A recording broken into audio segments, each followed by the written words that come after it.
Welcome to Vet Review. In this video, I'm going to talk about celiac artery of ox and dog.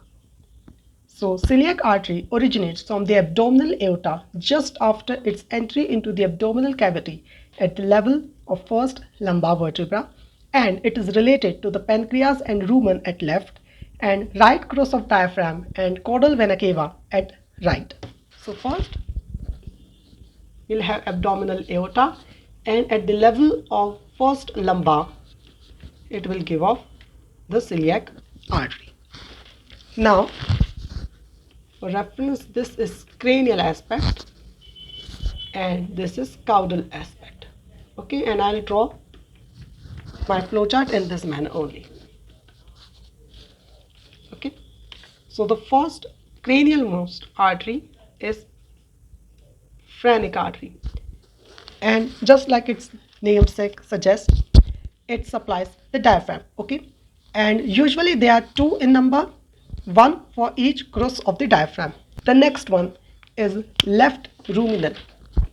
Okay, and just like its name, it is present or it is situated on the left side of the rumen. Okay, it descends cranially from the celiac artery and passes along the right surface of the cranial part of the rumen, then transverse the cranial groove, and then the left longitudinal groove, and finally anastomosis with the right ruminal artery.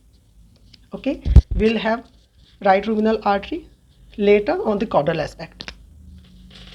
The next artery is called left gastric artery, also referred to as omaso-abomasal artery, and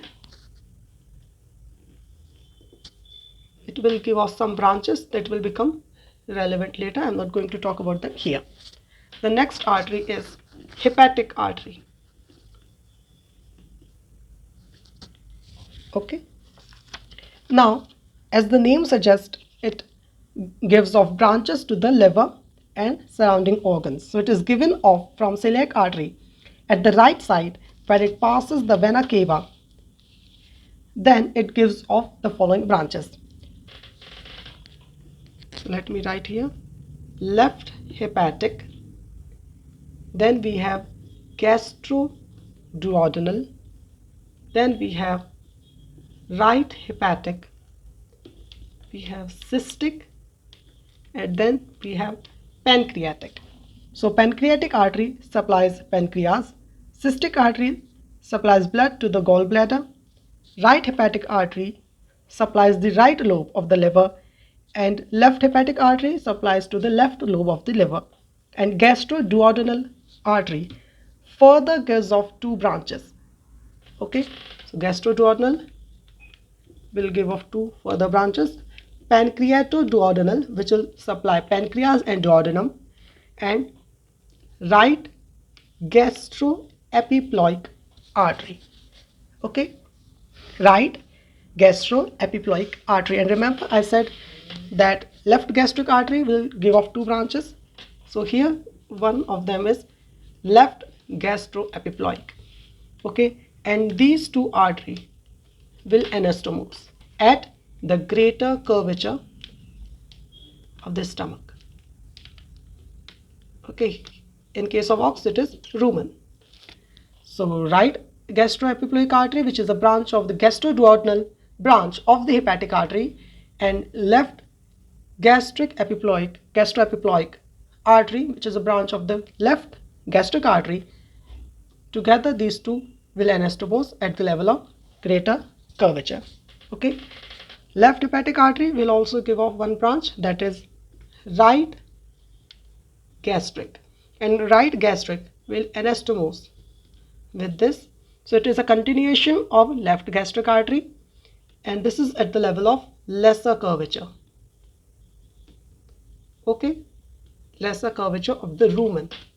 So we have one anastomosis on the lesser curvature, one anastomosis on the greater curvature. One trick to remember is this: see how many letters are there: R, G, E, L, G, E. So three letters each, or we can say three words each, and the spelling is bigger, epiploic. Here we just have gastric. Okay, left gastric, right gastric. So smaller spelling, so smaller curvature, lesser curvature. Greater spelling, greater curvature. You can remember it like this. Let us move on to the right ruminal. We have right ruminal, and right ruminal and left ruminal, they will anastomose. Right ruminal artery is a large branch that descends caudally from the celiac artery along the right ruminal groove and then transverse the caudal groove, finally reaching the left side of the rumen and anastomose with left ruminal artery. Right ruminal artery supplies to the dorsal and ventral sac of the rumen and pancreas, while the left ruminal artery supplies the reticulum and cranial part of the rumen. So this is cranial side, this is caudal side. So you can see it will supply to the organs cranially placed, okay? Reticulum and the cranial part of the rumen. Right ruminal artery, it is placed caudally, see? So it will supply to the ventral and dorsal sac of the rumen and pancreas, which is caudal to the rumen. Finally, the last artery is called splenic artery.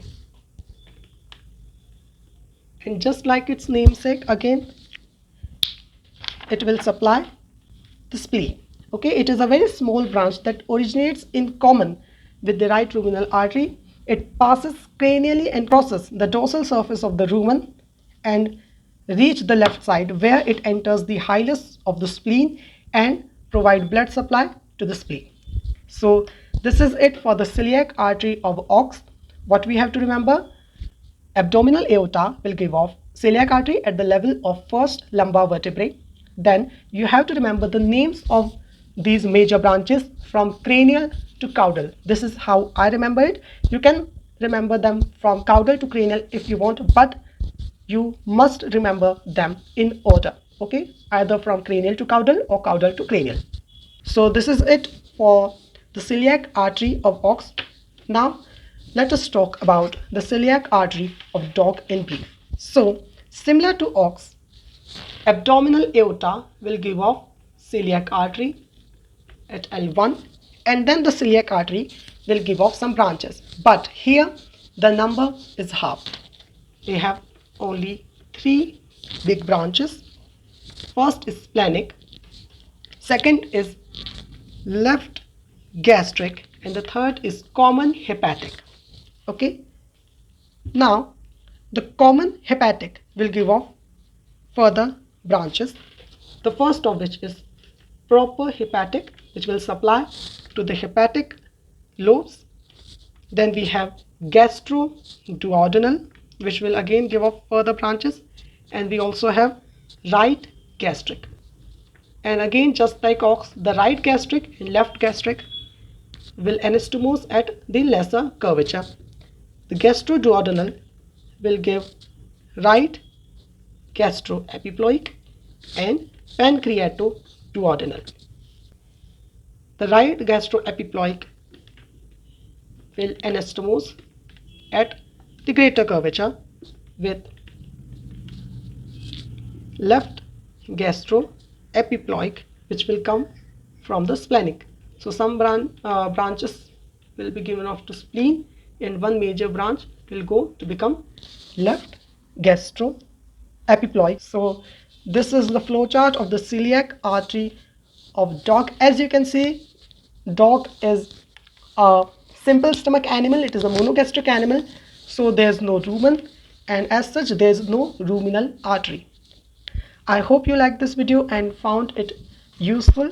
If so, leave a like, leave a comment down below, and share this video with your friends. And if you haven't, then please subscribe to my channel. Thank you.